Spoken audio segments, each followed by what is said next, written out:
Tonight, the Women's Champions League quarter-finals continue. In this video, we preview all of the action in the second legs.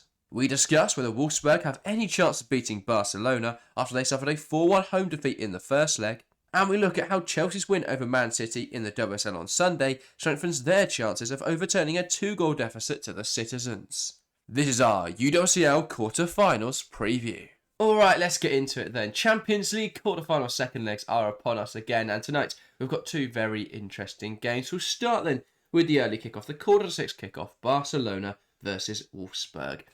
4-1 in the first leg to Barcelona. Is this tie finished for all intents and purposes? Potentially, probably, but we're going to believe because that's what football fans do. If not, it's going to be a really short preview. Yeah, but yeah, Wolfsburg will be frustrated with the way that the game panned out to welcome Barcelona to your home. They knew it was going to be tough, but with that home advantage, it was a really strong crowd, and we know Wolfsburg have got some quality in that team. So to turn up and lose 4-1 in that fashion was really, really poor. Not only to go 3-0 down in the first place, but to put it back to 3-1 gave them an opportunity to then go and concede a fourth, just shut that game up at 3. I mean, going 3-0 down was the second half was just not good enough. The first goal would have been frustrating, but overall, to be 3-0 down was not in a good position. And they got really fortunate. Janina Minga scored from that corner, and I was sat there thinking, right, it's 3-1. If they take 3-1, there's a slim chance. You never know. And then also, with the result in the El Clasico, there would have been potential there for Wolfsburg to pull it back. But 4-1. It's just a mammoth task. It's a ridiculously tall order. The chances of it happening are very slim, but Wolfsburg have got to believe Barcelona were really, really poor against Real Madrid at the weekend. If they play like that, then Wolfsburg will win 3-0. Yeah, Barca have shown they're far from infallible this season. I think that will give a lot of confidence to teams like Chelsea and Lyon if they can get through, indeed, for Chelsea, and if they can hold on in the case of Lyon, that this is a year where they can take the fight to Barcelona. So I think those teams will be inspired by that. But Barca are still a very strong side. I think to take some positives from that first leg, I thought the first half, Wolfsburg did really well. Really strong box defending. If it wasn't for Dijkstra putting it in her own net, they would have ended that half 0-0. Yeah. And then I think the second half goes very different from there. But it was the first half, where Wolfsburg made themselves really difficult to break down. Barca were trying to play the ball out wide and cross it in, and Wolfsburg dealt with that every time. Really good box defending. Really narrow and compact. They made life very difficult for Barcelona. Eva Payot struggled to touch the ball at all. And then obviously the mistake happens, they score an own goal, and that opened up the tie. And in the second half, they completely fell apart. I don't know what happened to Wolfsburg from the first to second half. First half, great defensive performance. Second half, all over the place. So many gaps. Barca opened them up and exploited that. But I don't think it's impossible. I don't think it's impossible that Wolfsburg come back and win in this second leg. But the difficulty is now they've got to find 3 goals without reply. And that feels very difficult to envision. So I could see a Wolfsburg win here as they look to put pressure on Barcelona. And that'll probably be the first time since the birth of Jesus Christ that Barcelona's women's side have lost 2 games in a row. But there'll be some stat out there, I'm sure. But yeah, I think there's a chance. Yeah. I think there's a chance here that Wolfsburg win. I just don't think there is a huge chance they get through. Yeah, as you say, Wolfsburg, they will believe, they will give themselves every right opportunity, but the second half really put them out of it. Even if they'd lost 1 or 2-0, it would have still been very difficult to overturn in the second leg going away from home.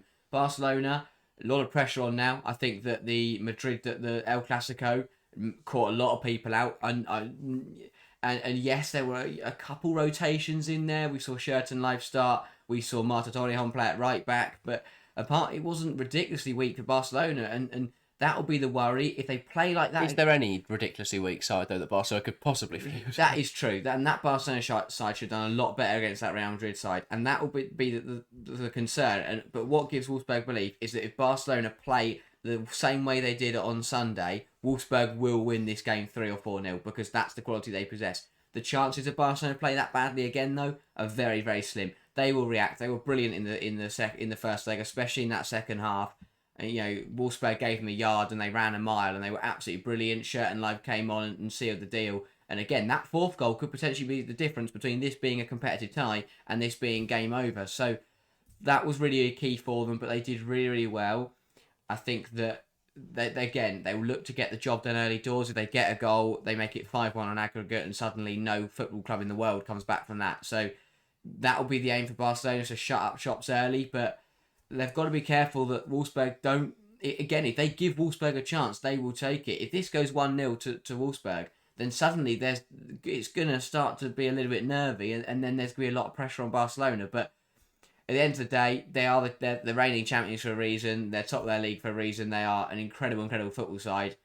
I think they will play a lot better than they did at the weekend. They will up that standard, and they will probably win the game. But that's really boring to say that. So Wolfsburg, they've got to try and 5-0 Wolfsburg. Turn it around. They've got to try and take some positives from the first half of the first leg. As you said, they did very, very well. And they've got to keep that up. They lost everything in that second leg. They just took. It's like, right, we did all of this really well in the first half, so let's just do none of it in the second half and let Barcelona score loads of goals. And even once Yanina Minga scores that goal, you think then, shut up shops, get through the game, see if you can get those 2 goals back in the second leg. But that was, they just got opened up again, and Scherz and I curled one top corner like it was nobody's business. And you give, as you say, if you give Barcelona that margin, they're going to run with it. They're going to use it to its full extent. I think a Wolfsburg win here is contingent on Barcelona letting them win. And that is the problem. That is the strength Barcelona have. If Barcelona want to get through to the semi-finals, they will. And Wolfsburg will be powerless to that. So it's going to be interesting to see what happens. I just don't think Wolfsburg have the personnel or the manager to beat Barcelona. In terms, I think they can win this game. I just don't think they're going to get the margin back. I could see this being 3-1. And they're just unlucky in that regard that the first leg was so poor. But even then, that would rely on Barcelona not showing up in this game, which I just think won't happen. Unfortunately, I just think Barcelona will want to get through here, and they'll realise how important, obviously, that a good performance is. So, I think Barca will be all right, but I think it's definitely, after watching them on Sunday, or seeing a bit of the game on Sunday, there's definitely a bit more of there's a bit more expectation that they could lose. As especially compared to last season, where it did feel like whatever happens, they're not going to lose.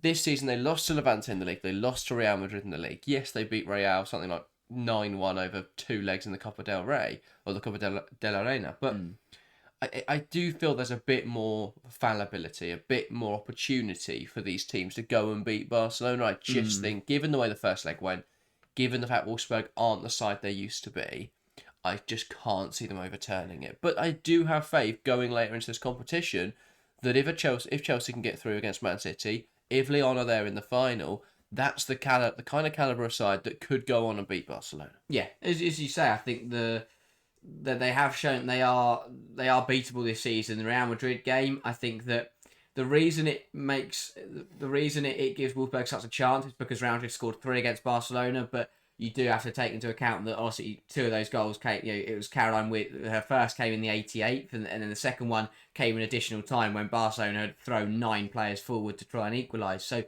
3-1 does flatter Real Madrid. It doesn't flatter Real Madrid a bit, but Barcelona are slightly unfortunate in that aspect. But overall, they did concede 3 goals, and Real Madrid caused them so many massive problems on the counter. And if Wolfsburg can counter three times and score 3 goals because they have got the quality in that front line to do so, then suddenly it's 4-4 and they're having a great time. But the problem is that I don't see all that happening and them keeping a clean sheet. If they're going to counter, if they're going to look to come forward, Barcelona probably will score at least 1. But the problem was, if Wolfsburg play like they did in the first half, then maybe it'll work out. Maybe the problem came in the second half when their defensive discipline went out the window, and that was a really weird shift. But in the first half, if you take away the own goal, which Dijkstra should have just kicked out of play rather than kneeing in her own net, that would have been 0-0. And maybe Wolfsburg, when you take out a variable like that, maybe in the next 20 minutes, Wolfsburg go on and get a goal, and suddenly it's 1-0. So now obviously that is jumping to quite a leap, but there is a feeling Wolfsburg could get something from this. I just unfortunately don't see them going through. Yeah, no, I think that even if Barcelona don't show up and Wolfsburg could potentially draw or win the game, but I just don't think it'll be by a big enough margin to turn that aggregate scoreline around. But that's why quarterfinals are played over 2 legs, because it means that you do get, if you don't show up, you can still go through, and that's what Barcelona could do. That they got the job done in the first leg, and credit to them, because that's the best way to do it, is just put the tie to bed in the first leg, and then bar some minor miracle, the second leg doesn't really matter. Yeah, indeed. And so both predicting that Wolfsburg could get something. What loose predictions? I think What are you going Wolfsburg for? could potentially take something from the game, especially because Barcelona will feel that they don't need to go all guns blazing because they are 4-1 up. But overall, I think Barcelona will go through on aggregate. Yeah, fair enough. I will say Wolfsburg to win the game. Barca will take it in extra time. Oh, so Wolfsburg win by 3 goals. Yeah. Fair enough. I mean, that would be one hell of a Well, I want fun. Okay, So there we go. yeah. I want fun. Let's see what happens. Let's move on to the game then. Chelsea versus Manchester City. Chelsea coming in with a 2-0 deficit. And let's first talk about, obviously, this is the 4th game now. Finally, we can stop watching Chelsea-Man City until they inevitably both end up in the FA Cup final when we get a 6th game this season. But the last in the run of 4, how has the other 3 games impacted on your thought process going into this game? Well, I think that the recency bias from the most recent game is going to be I think could be telling. But what has set this game up so nicely is that all 3 games have told us completely different things. The first one told us it's really close between them and it could go either way. And on the day in the League Cup final, it went Chelsea's way, but it could have easily gone the other way. The first leg showed that Chelsea, on an off day, can be beaten and outplayed by this Manchester City side, and Man City on their day are a force to be reckoned with. And then in the league game on Sunday, it proved, well, overall, especially in that second half, it proved that if Chelsea played to their best of their ability and maximise their capabilities, then they are unstoppable and no side will beat them. And that is why this game is set up so nicely, because will we get a close game that could go either way? Will Man City outplay Chelsea again? Or will Chelsea turn up like they did in the second half at the Etihad and completely play City off the park? No idea, which makes this second leg so hard to predict, but so exciting, and probably the most exciting out of the 4 quarterfinals, because we have no idea how this game is going to go, and that's the fun of it, because who knows? I think, again, you have to plan for all scenarios. If Chelsea do turn up, and again, as we've said before, if Chelsea want to win a game, they will win it. They've got the kind of players that can just win games, and the opposition won't stand a chance. And that's what we saw against Man City on Sunday, is in that second half, at half-time, Bombastor said, we're going to win this game. Chelsea went, let's go win, and that's exactly what they did. And Man City were powerless to resist it. And if Chelsea decide to bring that kind of standard again on tonight, then Man City won't stand a chance. I think that's the thing. I've never felt so confident in a Chelsea side to show up, regardless of the fact they're 2-0 down, to show up in this second leg and get through. And I think that's a real distinct difference from Chelsea sides of old, perhaps. I think it's going to be interesting. I think City do look remarkably better under Nick Cushing. I think there seems to be more energy, more motivation in the camp. I think tactically they've looked more succinct. They've looked more dangerous in attacking areas. They've got an actual rest defence structure, which it turns out is quite important in football. Gareth Taylor perhaps will take some notes on that one. But yeah, I think City look like a completely different side, and I think it's really difficult for Chelsea to deal with that. I think City as well have looked like a different side in each of the games they've played. And, we saw a decent start in the League Cup final, huge progression in the UWCL first leg, a bit of regression in the WSL game. And I think that makes it very difficult now to prepare for both managers, obviously, but especially for Bompastor, because what are City going to look like in this game? Is it going to be like they were in the WSL game, where strong first half and Chelsea really struggled, but I think City's best chances came from Chelsea mistakes? Yeah. Or will it be like in the second half, where City couldn't touch Chelsea at all? And actually, on a different day, if Chelsea take their 7 big chances created, it's an absolute drubbing. And if it isn't for Chiara Keating having the game of her life, who, by the way, had a really tough season, but every time she plays Chelsea, I don't know if it's because she's looking across at Hannah Hampton and she sees that England number 1 shirt in her eyes and suddenly becomes the best goalkeeper you've ever seen. But whatever it is, she's motivated whenever she plays Chelsea, and she always has a stormer. So it's going to be interesting to see what happens. But I think it'll be a good game. In terms of personnel, who do we expect to see? Because we've seen a bit of rotation from both sides on Sunday. We saw City rotate in the first leg as well, which was interesting. Who do you expect to see in this game? I think starting with Chelsea, they did very, very well to rest. We saw Erin Cuthbert didn't come in until 55, Maya Ramirez didn't come in until 60. So that was really good from Chelsea to give. I think Ramirez will definitely start through the middle. That's no start in Aggie Beaver-Jones. She was brilliant in that second half and obviously scored. But resting Ramirez, only playing Ramirez for half an hour was absolutely key for Chelsea. I think that could massively help them, especially up against Gracie Pryor and. Well, who knows? That's the problem with City. Obviously, with Alexander, will it be Alexandria? Will Lazel have to come in to centre half, and they'll have to reshuffle the pack once again? I think Alexandria will be all right. I think the press conference of Nick Cushing, post-match press conference, was a bit of mind games. I like that. Well, she had to come off with an injury that she couldn't play on through. I thought, but you've not said anything there. Really? That is true, yeah. You've evaded that question quite nicely. It's not, oh yeah, no, it's definitely an injury. She'll be out for the midweek, and it wasn't. Oh, it was just precautionary. Yeah, so she came off an injury that she couldn't play through. Who knows? We'll see what happens. Same for Hasegawa. Well, if there's no Hasegawa, then I don't see why City don't concede a few. Yeah, that's the difference with Hasegawa. Is obviously she actually came off and then had. I mean, I know they do this usually, but she actually had an ice pack, wrapped around her. I think it was her ankle or something. She had an ice pack somewhere. But the difference with Alexandria was she just came off and sat on the bench and tried to chat with someone. So I still think Hasegawa will be all right. She might be all right. I think unless her leg is hanging off, City are going to play her in this game. That's the reality of the situation. I just don't see how they'd go into it unless she's actually it's a serious injury that she couldn't physically play through. They'll get her through this game because Ayama's not played for them. No, and so to bring her into a game like this would be really bizarre. I think regardless of whether Hasegawa's at 50%, I still think she's going to play in this game. It's really important how City play, but. It's going to be interesting to see what happens. Shaw should be back. Firmino should be back. Potential that Lauren Hemp's on the bench. Alex Greenwood's on the bench. But I don't know I don't think either of them are going to get on. But they could be substitutes. As for Chelsea, Kira Walsh obviously has been back now, so she'll be in this game. Naomi Girma will return. Is not available for selection. I don't think she'll start, but it'll be interesting to see whether she plays. Obviously, Nessa Bjorn got a rest on Sunday, which is important. Sonny Baltimore got a rest on Sunday, which is important. Other than that, anyone? I mean, if Mia Fischel come back on Sunday, that was interesting to see. That was really good for Chelsea to see her Sam back. Kerr could be amongst substitutes. Again, she's not back till after the national break. Okay, so we've got not much interesting news, but Shaw is back. Yeah. Virginia is back. Chelsea have Germer on the bench. Yeah, that's the thing. The key for Chelsea is, especially, I think the big thing was resting the midfield with Captain and Jean-Francois starting. Yeah. And that's where the interesting thing is going to come now, is how will Chelsea set up? Because Chelsea did choose to use that single pivot and use Jean-Francois as that defensive player and then have Captain and Hermano as your two further forward. So it's going to be interesting to see what Chelsea do.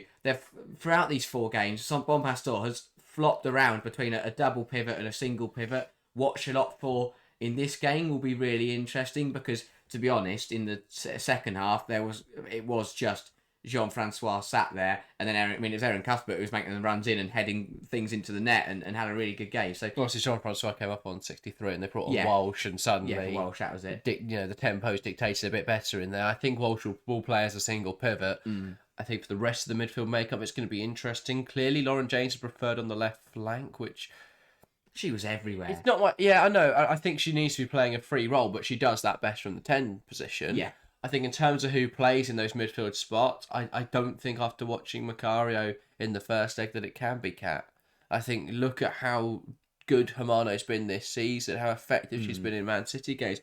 Don't get me wrong, I don't think that Sunday was her best performance, but it's difficult. Maybe we'll see Vika Captain. I don't know. I mean, it's tough to call, isn't it, for Chelsea? Yeah, I thought Captain did very well on Sunday, but as you say, Chelsea have got plenty of options, which is a strength and a weakness at times, because you want to get it right if you're Bonpastor, but it's very easy to get it wrong because you've got so much quality. So, but I do think it was big for Chelsea because you saw players before, and that was absolutely massive. I think Carnered... That was going to be the one I wanted to touch on. If she can start finding the back of the net, then she could have had a hat-trick on Sunday. She was absolutely brilliant. She definitely should have had a hat-trick. Just put the ball in the back of the net. I think big game for Connery. Big game as well for Caroline. By far her best performance so far in a Man City shirt. Electric in the first half. I think that's a huge importance for Man City. If they're going into this game now against Chelsea on tonight and they're playing a front three of Caroline or is Fowler back? Fowler was rested on Sunday. That was big for City as well. So if it's Caroline, Shaw, Gino, Fowler, Shaw, Gino, with Caroline coming off on the bench, off the bench, either way, that's a strong front line now. Yeah, City have got. I expect Caroline to start. I think she deserves to. She's absolutely brilliant. I don't think potentially it's Caroline and Fowler and Gino. I don't think Shaw and Gino will I don't think they'll start. I mean, if they are fit, then obviously Khalid Shorter can't play. You do throw him. I think sure. They weren't even in the squad for the game on Sunday, so I think we touch and go. But yeah, they're City are doing well what they can. Even so, Miedemar through the middle proved so dangerous against Chelsea in the first leg. But City, it'll be very, very similar to how they've tried to play against Chelsea there every game. And I've said this, is that City haven't really changed the standard. They've maintained at a really solid level. The difference is Chelsea, their performances have been flowed. On Sunday, second half, Chelsea were brilliant. First half, they were rubbish. In the first leg, they were rubbish. In the League Cup final, they were okay. So, again, I think it'll be the same thing we've seen in the other 3 games. City will play very well. What will Chelsea do? If Chelsea play an incredible standard again, they will turn this tie around. If Chelsea don't bring the level again, Man City will find themselves into the semi-final. And I think a lot is contingent on how sort of patched together Man City's team looks. Yeah. Because it does feel like the intensity of this run's taken out on players. I mean, Alexandria and Hasegawa coming off was telling on Sunday. Because they're 2 players that were never rested under Gareth Taylor. So, yeah, it's going to be interesting to see. It's going to be very interesting to see what happens. Loose prediction. Chelsea, City, how you going? I think that if Chelsea bring the level that they did on Sunday in that second half, they will win the game. My question is whether... I think Chelsea will win, and I think they will go through. It's whether that will be a 2-0 win by 2 goals and then have to go to extra time penalties, or whether they'll turn it around. I'll be interested to see. I think we're more likely to see Chelsea win 2-0 or win by 2 goals in normal time, and then get that third in extra time. Yeah, indeed. I will say Chelsea to win it in normal time. Fair enough. Because I want to catch my train home. Yeah, City will hold on. That's the thing. City. That's the added thing to this is that obviously I say that if Chelsea bring that standard, they'll blow City out of the water. But the difference is that City start 2-0 up. So that does add a difference into this. Is that City can hold on and just lose 1-0, ride their luck a bit, and they'll go through. Is that difficult to coach from Cushing's perspective? Yes. Because you've got to make sure your side are focused 100% on the game, but you've also got to balance it between not being too defensive, but also bearing in mind that you just need to hold on and get through. Yeah. For Chelsea, there's a very clear focus of they have to score goals. So they've got to get forward, they've got to be the aggressor. And so I think the focus there for Bonpastor and for her side is very clear. Yeah. For City, I think it's more difficult to manage that game. So it's going to be interesting to see it. This is where Cushing and coaches in general earn their money, earn their wages. In games like these, which are going to be very tactical, are going to be very difficult to manage from the sideline, I think it's a very good contest. I'm very excited for it. That, though, does round up this preview. We're not live for any of the action tonight, because obviously we will be at Chelsea Man City. But if you are coming along to Stamford Bridge and you spot us there, feel free to say hi. Should be a very good game. Other than that, we are back this weekend with WCL action. We're back tomorrow with our UWCL review, so look out for that. That is everything for today. Thank you guys very much for watching, and we'll see you next time. See ya.